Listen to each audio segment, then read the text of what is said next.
In this video we're going to add audio to the file. I've imported in two MP3s, C15 audio test, and then explosion. We'll start with C15 audio test. I'll drag it to my comp window, and I'll scroll open on the left, audio, and then waveform. Now we're going to crop and begin this clip when the narrator says 3 seconds. So I'm just going to play this forward. 6, 5, 4. And I'll clip it roughly in that area. So if you've got your clip in the timeline, you can advance to maybe 2 seconds and 20 frames. And I'll hold down the Option key and I'll hit the open bracket. I'll shift and snap this back to the beginning of the movie. 3, 2, 1.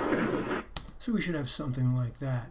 Now I don't want the explosion on this one because we have a clip called explosion.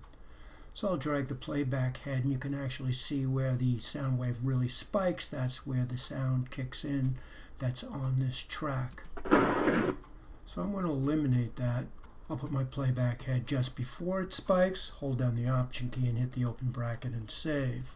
Next we'll drag the explosion clip in, and I'll drag it and snap it to the end of the clip we just edited with the countdown.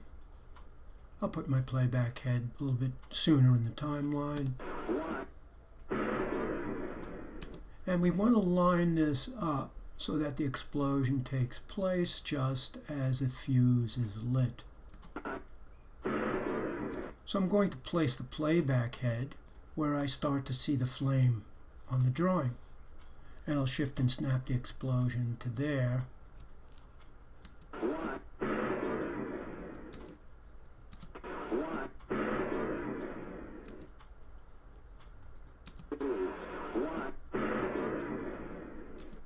And I'll save it.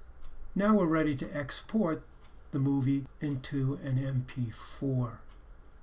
Making sure that the work area defines the beginning and the end. The 6-second cycle. I'll go to File, Export, Add to Media Encoder, and once Media Encoder has loaded and my file is represented in the queue, I will click on the blue H.264